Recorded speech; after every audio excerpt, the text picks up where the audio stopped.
ఎప్పుడెప్పుడు అని ఎదురు చూస్తున్న ఫ్యామిలీ మ్యాన్ సీజన్ 3 రానే వచ్చింది. Streaming on Amazon prime video with total 7 episodes. Each episode వచ్చేసి అరౌండ్ 1 అవర్ ఉంటుంది. కొత్తగా మన ఛానల్ చూస్తున్న వాళ్ళు like, share and subscribe to Vijay talks. ఏదైతే మనం ఫ్యామిలీ మ్యాన్ సిరీస్లో కోర్ ఎలిమెంట్స్ ఉంటాయో ఇందులో కంప్లీట్గా మిస్ అయ్యేట్టు అనిపిస్తుంది. కామెడీ టైమింగ్ కావచ్చు, లేదంటే శ్రీకాంత్ తివారీ తన డ్యూటీని తన ఫ్యామిలీని ఎలా బ్యాలెన్స్ చేసుకొని రావడం కావచ్చు, అయితే తన ఇంటెన్స్ పై యాక్షన్ సీన్స్ ఉంటాయో అవన్నీ ఇందులో కంప్లీట్గా మిస్ అయ్యేట్టు అనిపిస్తుంది. ఫ్యామిలీ మ్యాన్ సీజన్ 1, సీజన్ 2 తీసింది వీళ్ళైనా అనిపిస్తుంది. అసలు దానికి దీనికి సంబంధమే లేదు. సిరీస్ అంతా చాలా ఫ్లాట్గా నడుస్తూ ఉంటుంది. స్టోరీ గురించి మాట్లాడుకుంటే ఇదంతా పూర్తిగా నార్త్ ఈస్ట్ సైడ్ జరుగుతూ ఉంటుంది. అంతా బాగా సెటప్ చేశారు. 7 సిస్టర్స్ కానీ నాగాలాండ్ సైడ్ బాగా సెటప్ చేశారు. కానీ అసలు శ్రీకాంత్ తివారీని యాంటీ ఇండియన్ కింద ఎందుకు డిక్లేర్ చేశారు, సో దాని నుంచి ఎలా తను సర్వైవ్ అయ్యాడు అనేది పూర్తి స్టోరీ. ఇందులో ఫ్యామిలీని కూడా లాగేస్తాడు.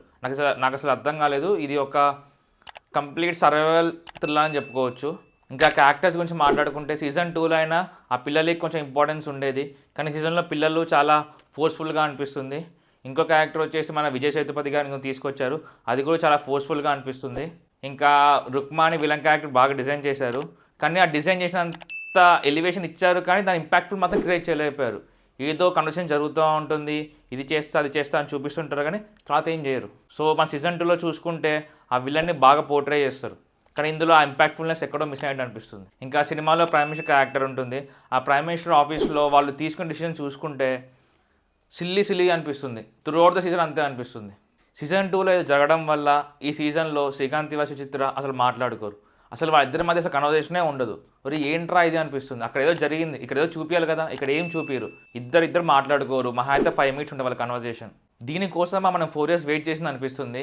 నాకైతే పర్సనల్గా ఫ్యామిలీ మ్యాన్ సీజన్ 1 చాలా బాగుంటుంది. ఫ్యామిలీ మ్యాన్ సీజన్ 2 ఇంకా బాగుంటుంది. ఈ ఫ్యామిలీ మ్యాన్ సీజన్ 3 చాలా ఫ్లాట్గా వెళ్ళిపోతుంది. నాకైతే అర్థం కాలేదు. మరి ఆడియన్స్ని చాలా గ్రాంటెడ్ తీసుకొని మరి సిరీస్ తీసారా, మళ్ళీ దీనికి ఎండింగ్ ఉంటుంది. ఆ ఎండింగ్ వచ్చేసి అసలు ఎండింగ్ ఏంటో అర్థం కాదు. ఆ ఎండింగ్లో కంప్లీట్ ఎండ్ అయితే ఎండ్ అవ్వదు. సీజన్ 4కి లాగి ఉంటుంది అన్నమాట. ఇలాంటి మరిన్ని వీడియోస్ కోసం like, share and subscribe to Vijay talks.